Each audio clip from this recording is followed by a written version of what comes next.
Hello, it is Ryan, and I was on a flight the other day playing one of my favorite social spin slot games on ChumbaCasino.com. I looked over at the person sitting next to me, and you know what they were doing?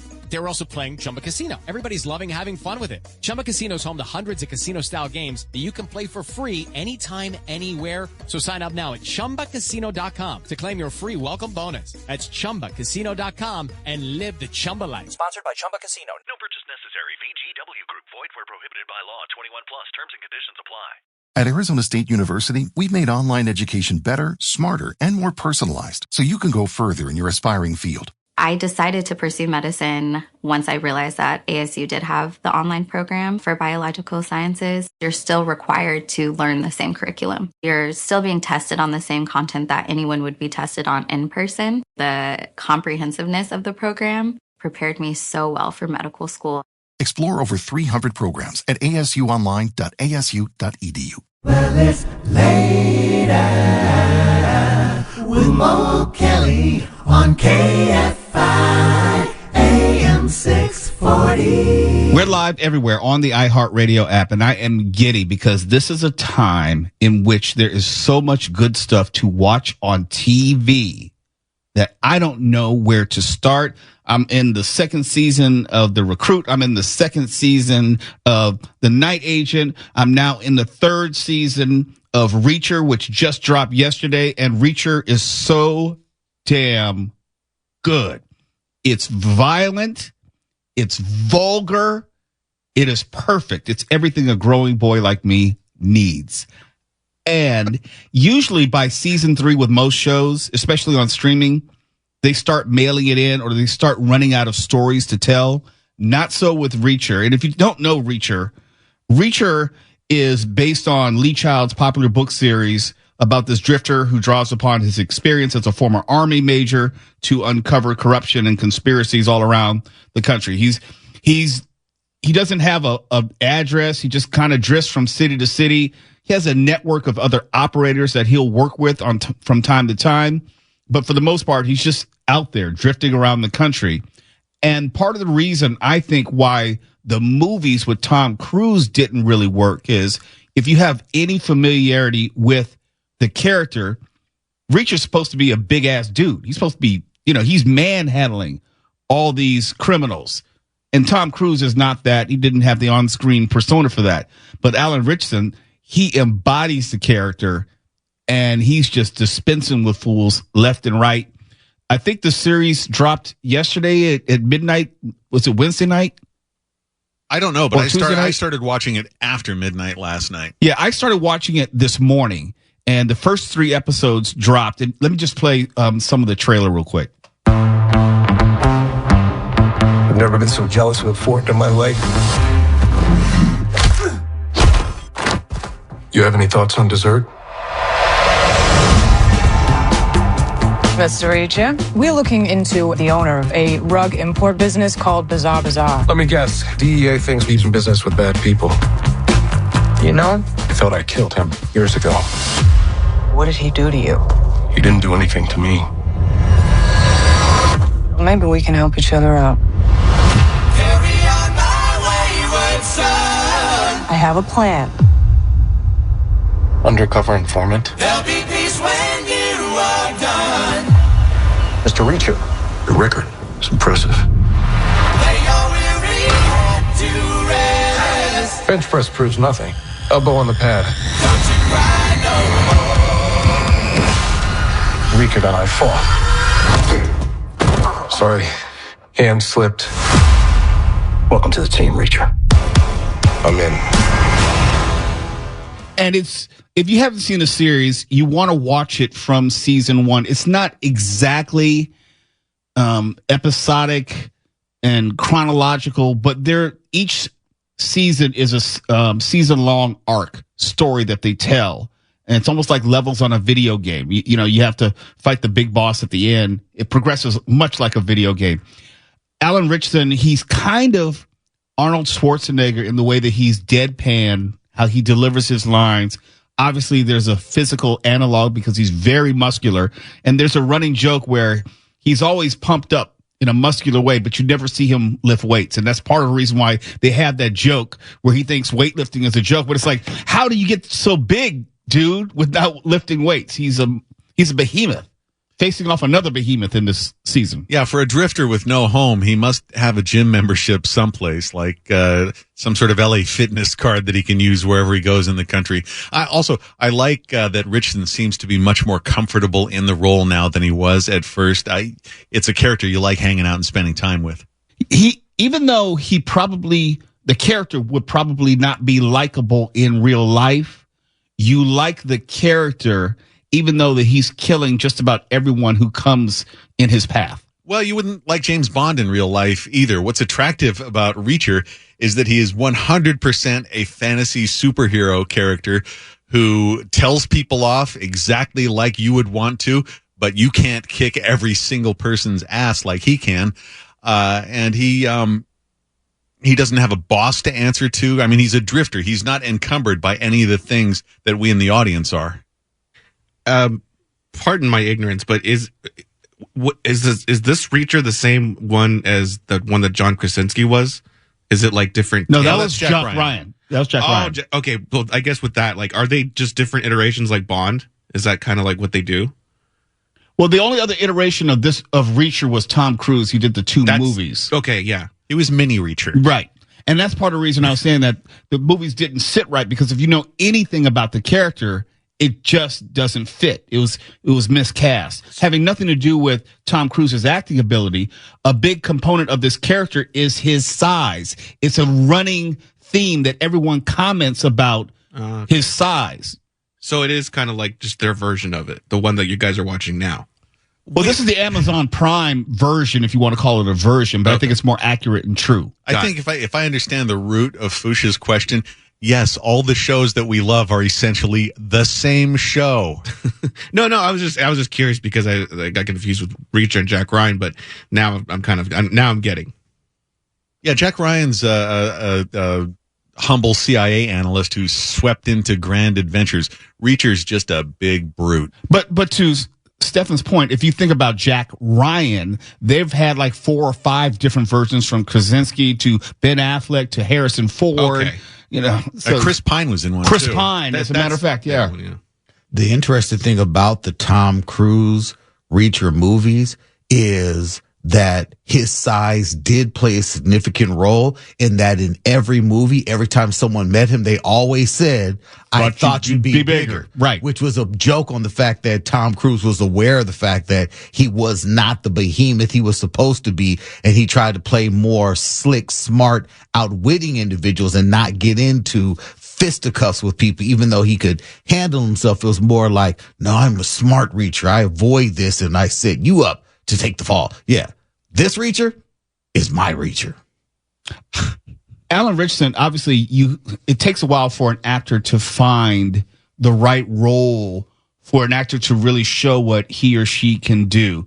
What was the TV show, the DC Titans? He was great on Titans. He was great on Titans, but he was overshadowed by too many other people on that show because it's a huge ensemble. But he was great in the moments that he was able to do anything. Yeah, there wasn't that much for him to do on the show, but this is all him. And he has this facial expression where it never changes. His facial expression never changes, but that's a part of the acting, where despite all the craziness going on around him, he is always cool, calm, and collected. Did you know that he was originally going to be, and not even originally, he was Aquaman in the in the Superman series Smallville, and they were going to do an Aquaman series with him. They shot a pilot. It's just Smallville was running on fumes by that time. They're like, nah, we don't need to do an Aquaman series. Look, if he were not so bulked up, I could see him as Batman in a heartbeat. They keep fan casting unanimously has him cast as the older, more gruff Batman in the new James Gunn universe, which is taking place where Batman is older, more established, and he's got his son and all that. Everyone is like, dude, he could play Bruce Wayne. He could play Batman, except he's too damn big. He's too big now. And also, he'd have to play the older Batman, because even in Reacher season 3, you can see just a little bit of gray coming in on his beard. You can't hide his age. He's not like an old dude, but still, he's not 30-year-old Batman Bruce Wayne running around the city. No, Batman is not a giant bodybuilder. No, but he could still do this role for as long as he's willing to keep it up. He could make a career out of Reacher. The question is, when do they do a movie with him? Because I think it's begging for a movie. They're doing the spinoff with Neely. So you have a Reacher universe, which you could easily turn into a movie. I think most of these streaming platforms are like breeding grounds for future movies. You talk about Cobra Kai and how that has now produced an audience which would support a movie again.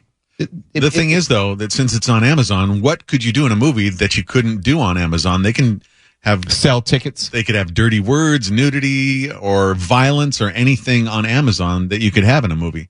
But hopefully they would have a bigger budget, because as much as they didn't have a small budget for this, because there are some car stunts and certain things that you can tell that kind of cost some money. It's still not movie quality. Oh, by the way, what do you think about Anthony Michael Hall from The Breakfast Club as the old heavy in this? No, I think that's Tony Serpico. What? I think it's Tony Serpico. What are you talking about? Let me see. Well, let me see. Anthony Michael Hall, the cute kid. No, it is Anthony Michael Hall. I thought it was Tony Serpico from Law and Order SVU. No, I'm just looking it up. Yeah. No, take your time. It's just radio. No, just keep talking. No, look, Mark. So Anthony Michael Hall, the Breakfast Club, and now he's an old heavy. You say? Well, yeah, and he's, by the way, he's not a small guy. I've passed him on the street. He's it is Anthony Michael Hall. He's a pretty big dude, and Reacher dwarfs him. But yeah, it's odd. Yeah, to me. Anthony's gained some weight. It's odd for me to see him as an older guy now. He is literally an older guy. Yeah, I mean, he's almost unrecognizable. Yeah, that's disappointing. Oh, dang. No. Dang. Wait, what? It's disappointing because Breakfast Club is my teenage childhood, okay? So we're around the same age, okay? Same. Totally, yeah. So to see him hitting older man status is a self-realization. That's all I'm saying. Okay? It's not a diss on him. I'm about to say, man, that's kind of cold.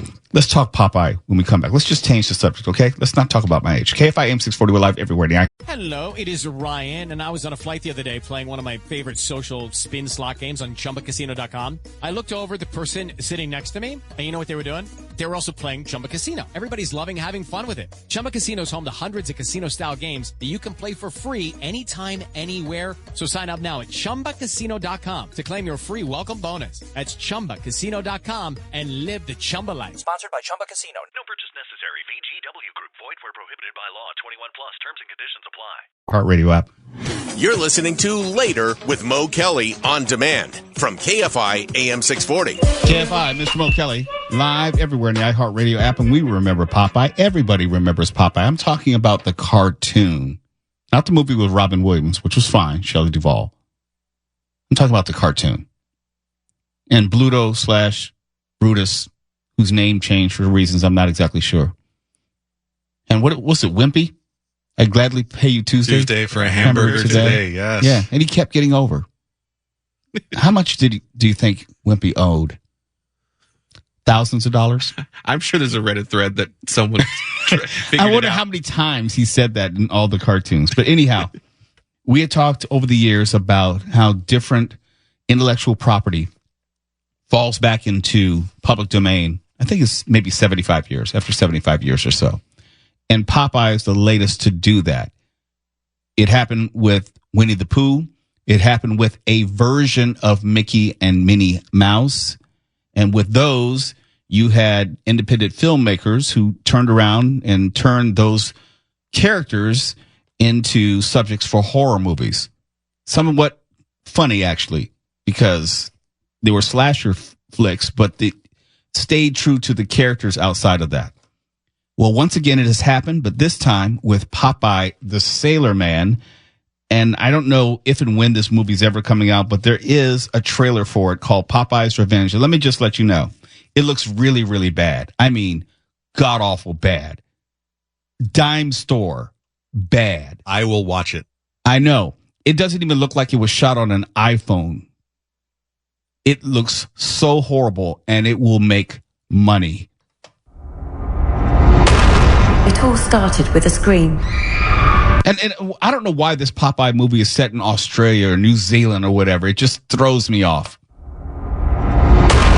It all started with a scream. You know, he's coming when the fog rolls in. It was 15 years ago the little boy they called Popeye drowned. Let's see if Popeye's ghost wants to play with Bay. I think I just saw someone.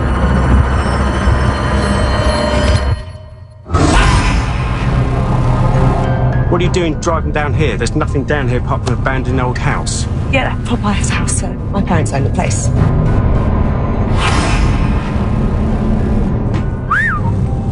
Now that is an eyesore.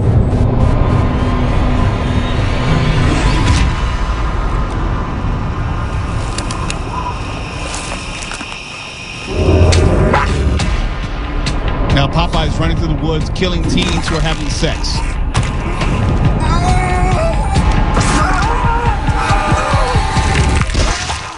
In every imaginable way. I'm going to get you. What are you?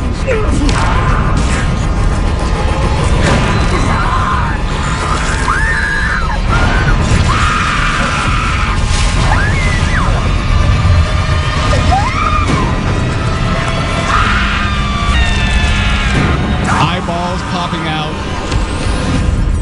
slitting people's throats. It's Popeye. He's back.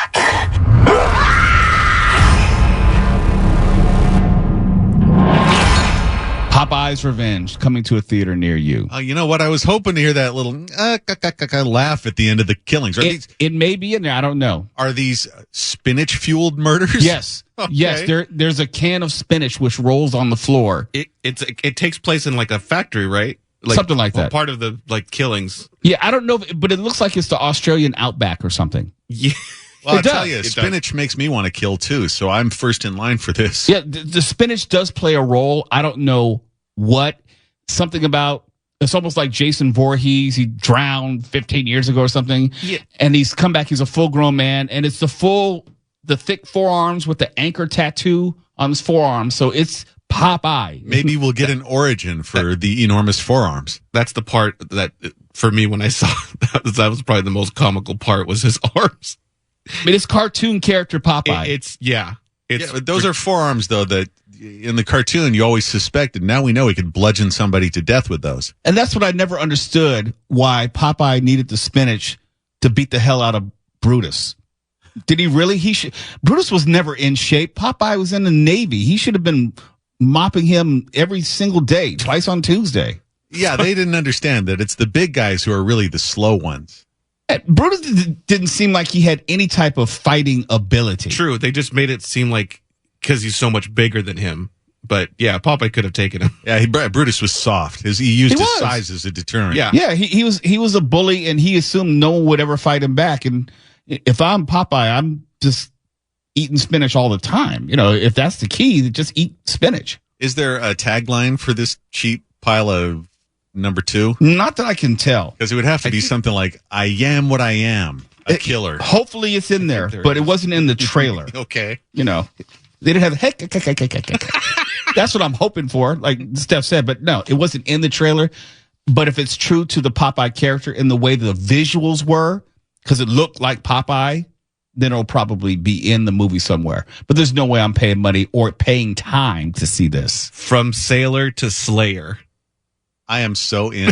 Oh, come on. See this. You are a cheap date. Let me tell you. No. This has a lot of potential, and I hope people from all corners take advantage of this public domain Popeye stuff. I used to love the old cartoons, especially in the older black and white ones. He was constantly muttering to himself, and I'd love to see him do that while he's stalking and killing people. Looking at Popeye through adult eyes, Popeye obviously had a lot of issues. I don't know if it was PTSD from World War I, or I don't know what it was, but the things you see when you're in the open water like that, of course, that would damage his psyche. I can't wait to see this. Just like the Winnie the Pooh. What was it, Blood and Honey? Yes, Blood and Honey. I mean, I'm not saying it was good. Please don't say that. That one took a minute it took me like 2 weekends to finish that movie. But you can see now, this is the trend now. This is the future. Yeah, this is the future. Everything which falls in public domain will end up as a slasher story. I would prefer a porno, but that's just me. Oh, that's on the way. And we're going to see olive oil. No, that's what I wondered. There was nothing which said to me olive oil in that trailer.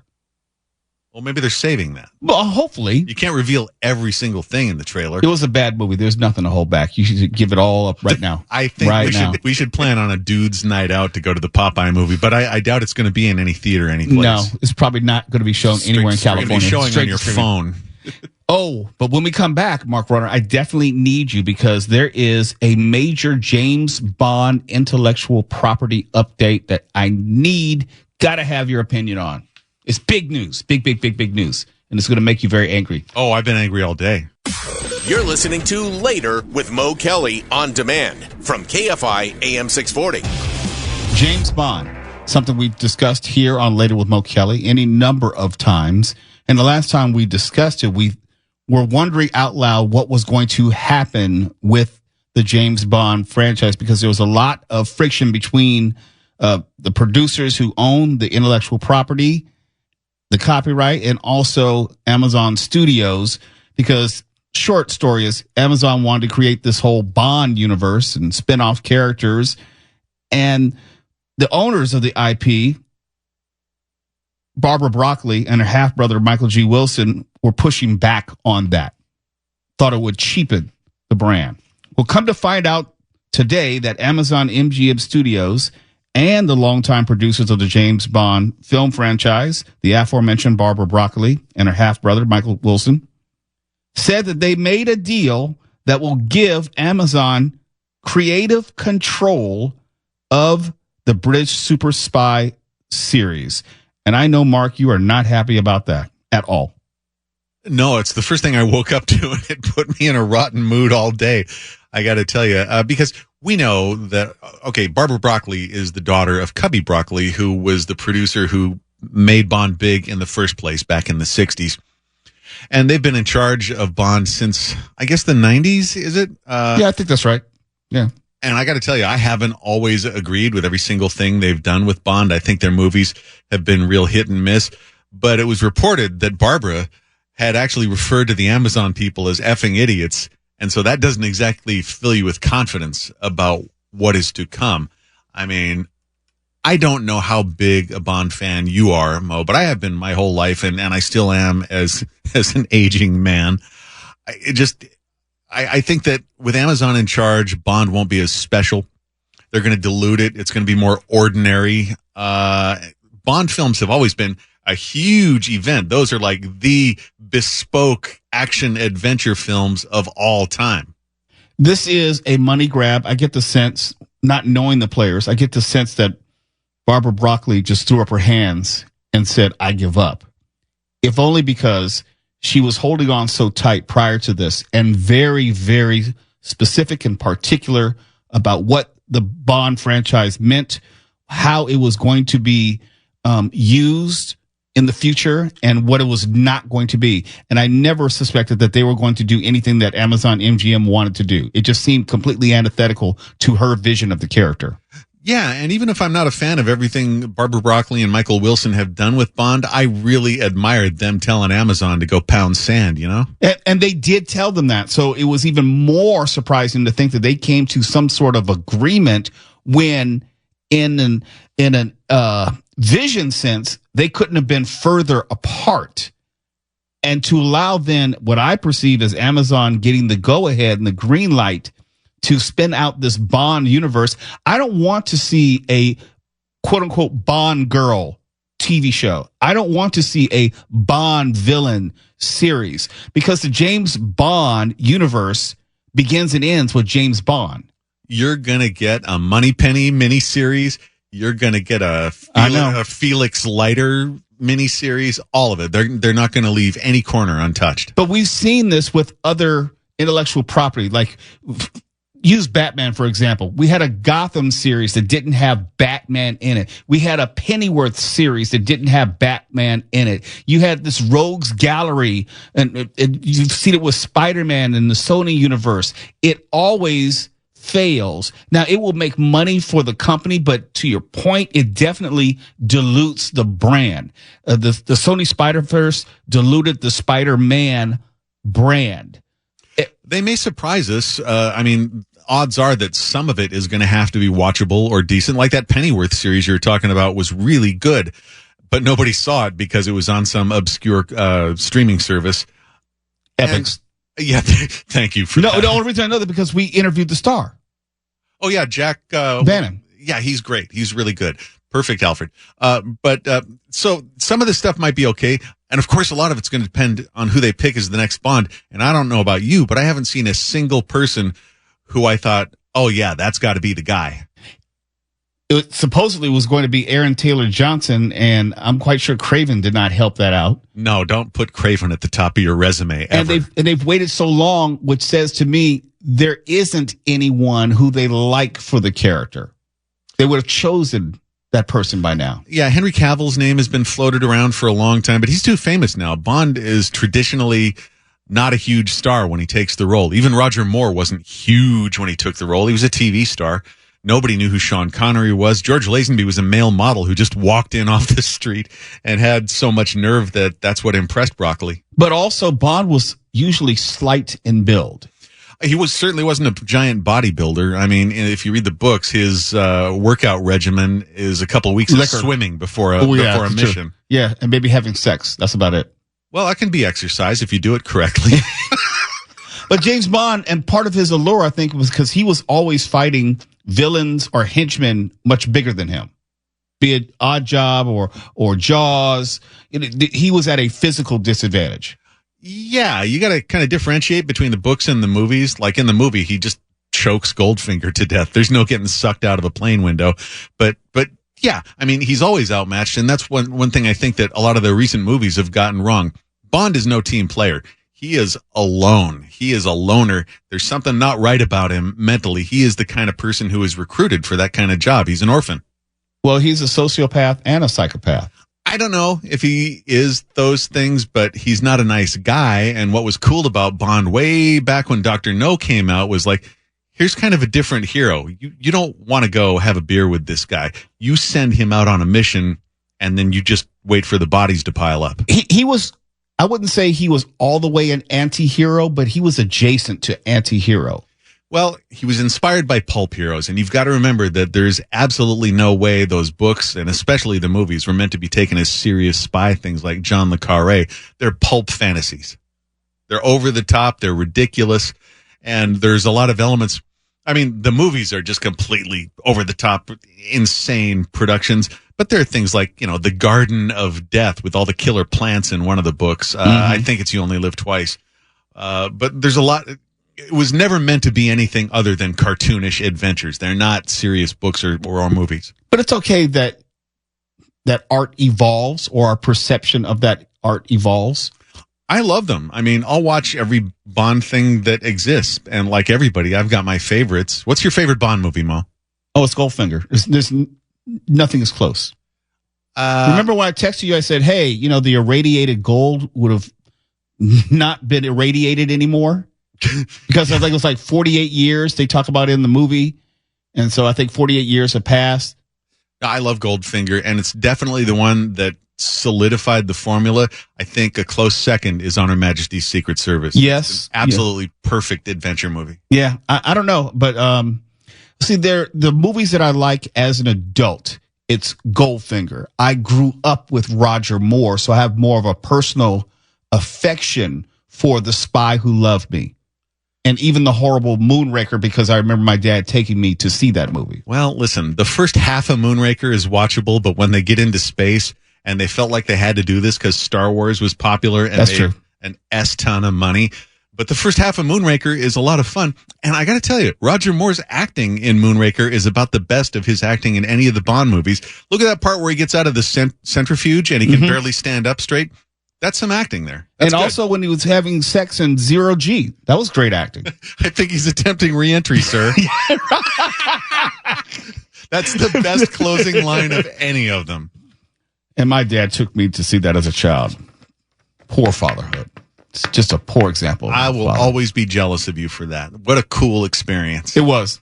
It was. I will say that. KFI AM 640. We'll check in with George Norrie in just a moment. We're live everywhere in the iHeartRadio app. And of course, Hello, it is Ryan, and we could all use an extra bright spot in our day, couldn't we? Just to make up for things like sitting in traffic, doing the dishes, counting your steps, all the mundane stuff. That is why I'm such a big fan of Chumba Casino. Chumba Casino has all your favorite social casino-style games that you can play for free anytime, anywhere with daily bonuses. So sign up now at ChumbaCasino.com. That's ChumbaCasino.com. No purchase necessary. VGW Group. Void where prohibited by law. 21 plus. Terms and conditions apply. of course, I'll have my final thought after that. You're listening to Later with Mo Kelly on demand from KFI AM 640.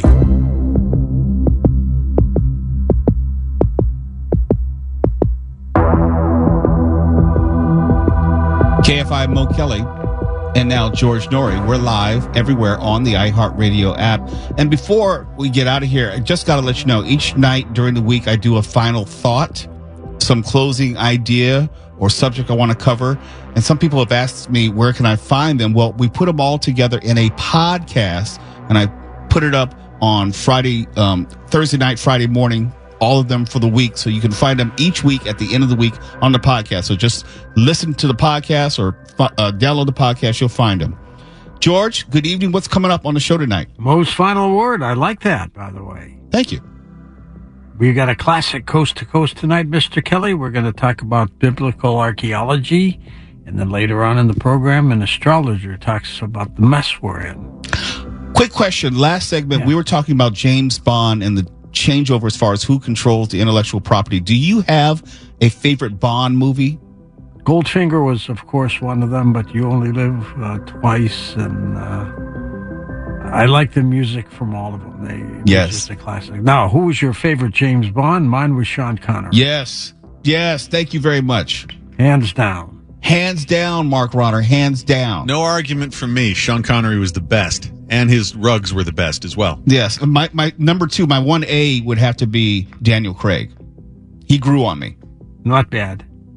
George, was Pierce Bronson one? Yes, he was for like a hot minute. Like 2 or 3 movies, if I'm not mistaken. That was Moneypenny. Lois Maxwell. Goldfinger. Gert Frobe. What do you got? Lurch. Lurch was something else. That was the Stanley. Bye, George. Yeah. All right, composure. This is kind of serious. Again, you can catch all the final thoughts put together in one podcast each Friday at the iHeartRadio app, Spotify, YouTube, Spreaker, wherever you get your podcasts. Earlier in the show, I was talking about measles, and it disappointed me where we've progressed or regressed, actually, as a country. And I was asking the question, did you know that 107,500 people worldwide died from measles in 2023? Not infected, not hospitalized, but died from measles. And did you also know that most of the 107,500 people who died from measles were not only children, but under the age of 5. Children under the age of 5. Did you know that about 1 in 5 unvaccinated people who get measles will be hospitalized? About 20%. And 1 out of every 1,000 people who are infected with measles will develop brain swelling and quite possibly brain damage. And you're probably thinking, well, that's reassuring. That's not a very high percentage. All right, well, how about this? 1 in 20, that's 5% of those infected will develop pneumonia. And we all know about the complications of pneumonia and how it's pretty easy to die from pneumonia, especially with an advanced age. But here's some other stats to at least consider.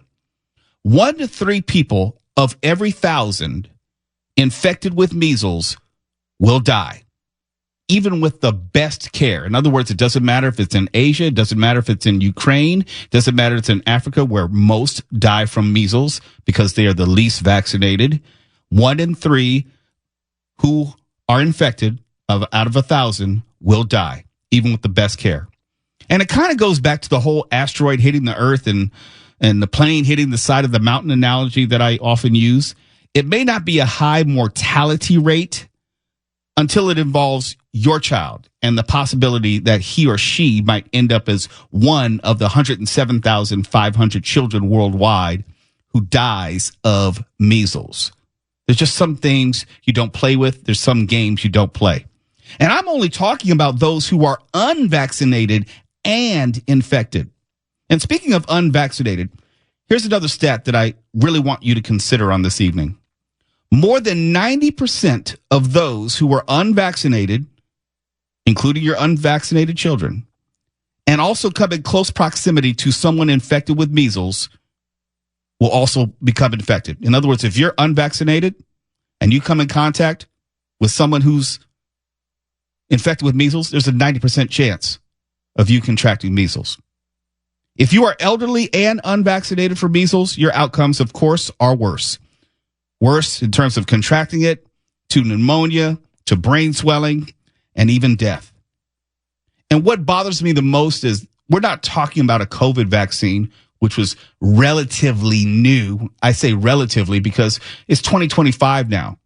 COVID was 2019 and 2020. MMR, measles, mumps, and rubella, that vaccine has been around since 1963. That's longer than anyone on this show has been alive. And my ass is getting old. It wasn't luck or herd immunity that measles had largely been eradicated.